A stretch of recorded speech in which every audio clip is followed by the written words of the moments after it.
Teks 11 Sifa sakit. Anissa sedang membayar biaya administrasi, karena Fatimah sudah boleh pulang gak perlu menginap, hanya perlu istirahat di rumah. Di saat dia selesai membayar, dia berjalan ingin menemui Humaira dan Fatimah, tapi langkahnya berhenti saat mendengar suara anak kecil yang dikenalnya, dia yakin itu suara Sifa menangis. Dia menoleh ke samping dan melihat ke arah kirinya, tidak terlalu dekat beneran ada Sifa yang menangis, meronta ingin lepas dari omanya. Tangisannya terdengar sangat menyedihkan. Dia berjalan dengan terburu-buru mendekati mereka yang fokus pada Sifa. Sifa kenapa? Tanya Anissa khawatir dan sekarang sudah berdiri tepat di dekat mereka. Sifa berhenti meronta saat mendengar suara Anissa, ia menatap wajah Anissa dengan wajah pilunya yang sudah basah oleh air mata. Dia tidak menjawab pertanyaan Tante Nisanya. Sifa sakit perut lagi, dan harus diinfus tapi Shifanya gak mau. Bu Janeta yang menjawab pertanyaan itu, dia tidak menyangka ada Anissa juga di sini, seketika dia merasa ada penyelamat. Anissa menatap wajah pucat Sifa, dahinya penuh keringat dan jatuh bercampur air mata. Sifa kembali menangis sambil menekan perutnya yang sakit. Anissa langsung mengambilnya dari gendongan Janeta. Sama Tante Nisa dulu, Anissa merasa kasihan pada Bu Janeta yang kewalahan karena Sifa meronta di pelukannya. Diinfus gak sakit kok, Tante Nisa temenin mau gak? Tanya Anissa saat membujuk Sifa sambil mengusap air mata Sifa dan juga keringat di dahinya. Gak mau, diinfus sakit, tolak Sifa masih menangis. Gak sakit kok, nanti saat Sifa diinfus, Sifa duduk di pangkuan Tante Nisa. Mau ya, bujuk Anissa dengan pelan. Sifa terus menggeleng beberapa kali. Nanti kalau sakit, Sifa gigit saja tangan Tante Nisa biar kita sama-sama sakit, ucap Anissa.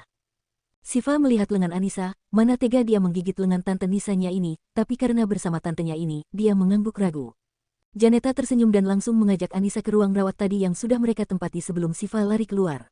Perawat yang bersama Janeta dan Sifa tadi juga mengikuti. Mereka pun masuk, dokter wanita masih ada di sana. Anissa duduk di ranjang pasien sambil memangku Sifa lalu membujuknya dengan beberapa ucapan. Dia juga membantu mengusap perut Sifa, perut yang biasa bulat sekarang seperti papan.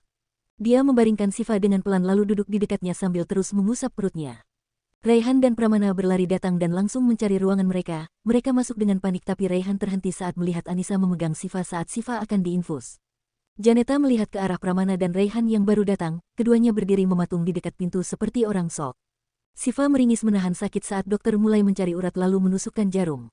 Anissa menepuk-nepuk Sifa supaya tenang, hanya sakit sebentar, Sifa kan anak pintar, ucapnya tanpa sadar jika ada yang menatapnya dari dekat pintu. Sudah, ucap dokter sambil tersenyum, anak ini tidak memberontak seperti tadi jadi gampang menanganinya. Karena masih lemah jadi, istirahat ya. Anissa mengambil tisu lalu membersihkan seluruh wajah Sifa. Perawat memperlambat jalan air infus. Dokter dan perawat pamit pergi setelah selesai. Tante Nisa tetap di sini ya, pinta Sifa yang masih sedikit pilu. Anissa melihat ke arah Janeta yang berada di dekatnya, Janeta mengangguk mohon tanpa bicara. Anissa kembali menoleh ke arah wajah Sifa yang terlihat jelas jika dia menolak tangisnya akan pecah lagi. Baiklah, tapi Tante Nisa bilang dulu sama Ustazah Humaira. Tante keluar dulu boleh ya, ucap Anissa. Tapi janji kesini lagi, kata Sifa. Anissa mengangguk dan langsung pamit ingin keluar, dia menoleh ke belakang saat akan pergi, dia sedikit kaget saat melihat Pak Pramana dan Raihan sudah ada. Ia berjalan pergi melewati Raihan dan papanya yang keduanya menepi untuk memberi jalan padanya, dia menunduk saat melewati keduanya. Setelah dia pergi, Raihan mendekati Sifa duduk di samping putrinya itu sambil menepuk-nepuk Sifa yang sudah mengantuk. Pramana duduk di sofa bersama istrinya menatap keduanya. Dengan bodohnya aku menolak wanita yang hampir sempurna ini, Sifa membutuhkan ibu seperti Anissa, tapi aku telah menyakitinya beberapa tahun lalu batin Raihan yang masih menepuk putrinya tapi pikirannya berkeliaran. Apa yang kamu pikirkan? Tanya mamanya saat melihat dia melamun. Raihan tersadar dari lamunannya saat mendengar suara mamanya. Tidak ada ma, ucap Raihan asal jawab dan kembali fokus mengusap putrinya. Pasti kamu memikirkan betapa menyesalnya kamu telah menolak dia dulu, ya kan? Ucap Pramana yang seakan bisa membaca pikiran Raihan. Dia juga seorang pria jadi dia tahu apa yang ada di pikiran seorang pria saat menghadapi wanita yang ditolaknya tapi ternyata sangat baik. Raihan hanya diam tapi dari wajahnya sudah terlihat jelas yang dikatakan papanya benar. Dulu kami memilih dia karena tahu dia akan menjadi istri yang terbaik buat kamu, walau waktu itu umurnya masih, ucap Bu Janeta, walau dia tidak sempat melihat Anissa dulu tapi dia yakin Anissa bisa jadi istri yang baik seperti halnya Bu Aisyah. Ya mama benar, dia memang bisa jadi istri yang baik, tapi jika dulu perjodohan itu terjadi, Sifa gak mungkin ada sekarang, jadi aku gak bisa menyesali kejadian dulu, ucap Raihan. Raihan melihat ke arah Sifa yang sudah tertidur. Mama dan papanya juga merasa ucapan Raihan benar, tanpa Denada mungkin Sifa gak akan ada bersama mereka, Allah punya jalannya sendiri, mungkin karena dulu Raihan sedikit nakal jadi Allah tidak mempertemukannya dengan perempuan baik seperti Anissa tapi mempertemukannya dengan perempuan nakal juga seperti Denada. Semoga saat ini setelah dia menjadi lebih baik maka istrinya nanti juga orang baik. Mereka berhenti bicara karena takut membangunkan Sifa yang tertidur lelap. Anisa membantu Ustazah Humaira membawa Fatimah masuk ke mobil. Tubuh Fatimah masih sedikit lemah jadi masih harus dipegang erat saat masuk ke dalam mobil. Tolong bilang sama ibu dan ayah kalau Nisa di rumah sakit nungguin Sifa, ucap Anisa pada Humaira. Humaira mengangguk dan pamit pergi. Anisa kembali masuk ke rumah sakit dan berjalan menuju ruang rawat Sifa. Ia mengetuk pintu sambil mengucap salam, semuanya menjawab salam Anisa sambil menoleh ke arah pintu yang sudah dibuka. Dia masuk dengan pelan dan kembali menutup pintu. Shifanya sudah tidur, ayo duduk di sini dulu, ajak Janeta. Iya bu, sambil nunggu waktu zuhur juga, ucap Anisa. Nanti salatnya di musola rumah sakit saja, ucap Pramana. Iya pak, ucap Anisa yang saat ini fokus menatap Sifa di tempat tidur. Malam hari Bu Janeta dan Pak Pramana menjemput Anisa di rumahnya, tadi sore Anisa pamit pulang dan mengatakan akan datang lagi di malam hari. Raihan duduk menjaga Sifa di rumah sakit. Dia tidak tahu harus bagaimana, anaknya semakin dekat dengan Anisa, dia merasa tidak enak, walau Anisa tidak keberatan tapi baginya ini masih tidak wajar, suatu saat Anisa akan menikah begitupun dirinya, pasangan mereka akan keberatan dengan keadaan ini. Kok Tante Nisa belum datang? Tante Nisa pasti bohong mau ke sini lagi, ujar Sifa sedikit ngambek. Oma dan Opa yang menjemputnya, pasti bentar lagi Tante Nisa datang, ucap Raihan sambil mengusap lembut kepala Sifa. Anaknya terlalu bergantung sama Anisa, menurutnya ini sudah kelewatan karena sebaik apapun Anisa, dia tetap orang luar.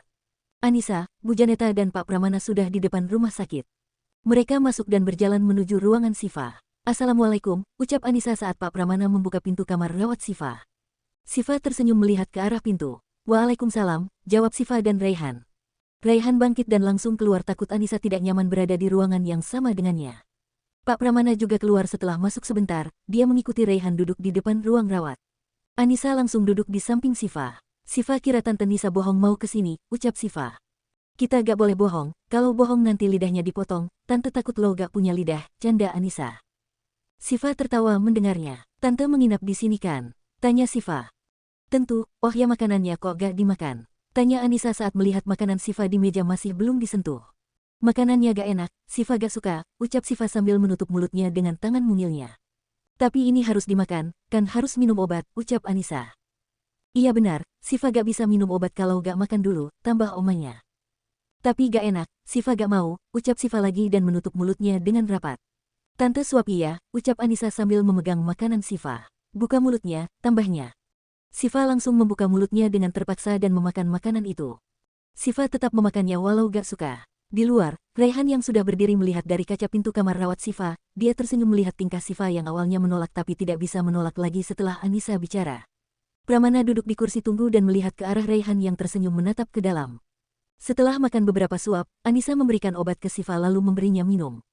Dia memang suka anak-anak tapi saat ini hanya Sifa lah anak orang lain yang dekat dengannya, bukan karena dia anaknya Raihan, orang yang pernah dikaguminya tapi sebelum dia tahu Sifa anak siapa, dia sudah senang bersama anak ini.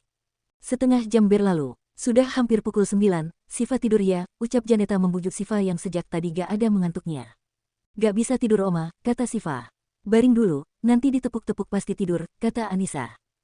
Sifa langsung berbaring setelah mendengar ucapannya, Anisa mulai menepuknya sambil membacakan ayat kursi. Sifa mendengar Anisa membacanya dengan merdu. Kenapa dulu Raihan menolak wanita seperti ini, Anisa bisa menjadi istri dan ibu terbaik batin Janeta saat menatap Anisa. Raihan juga mendengar dari luar, dan hanya tersenyum mendengar suara Anisa membaca ayat kursi, suaranya sangat lembut. Setelah membacanya, Anisa membacakan doa tidur lalu mencium kening Sifa. Sifa memejamkan mata dan mulai tertidur, matanya memang sangat berat. Anisa memakaikan selimutnya lalu berjalan duduk di sofa dekat Bu Janeta. Nisa juga tidur saja, ucap Bu Janeta. Anisa mengangguk lalu duduk di lantai yang sudah diberi alas tilam tipis. Keduanya berbaring dan mulai memejamkan mata juga. Raihan dan Pramana juga tertidur di luar, awalnya mereka ingin pulang tapi merasa di sini lebih baik. Di rumah malah tidak akan membuat mereka tenang, karena pikiran mereka akan ada di sini. Saat subuh semuanya bangun kecuali Sifa, Anisa membuka pintu ingin keluar.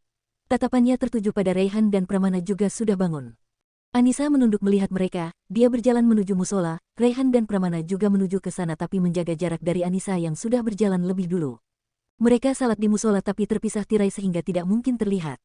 Setelah selesai Anisa lebih dulu pergi, dia masuk kembali ke ruang rawat Sifa lagi lalu gantian Bu Janeta yang keluar menuju musola. Dia duduk di samping Sifa. Sifa terbangun dan langsung tersenyum ke arahnya. Pagi Sifa, ucap Anisa. Pagi Tante, Sifa kira saat Sifa bangun Tante sudah pergi, kata Sifa masih lemah sehabis bangun. Tante memang harus pulang, tapi nanti insya Allah Tante datang lagi ke sini, ucapnya sambil membangkitkan Siva. Siva terlihat sedih mendengar Anissa mau pulang.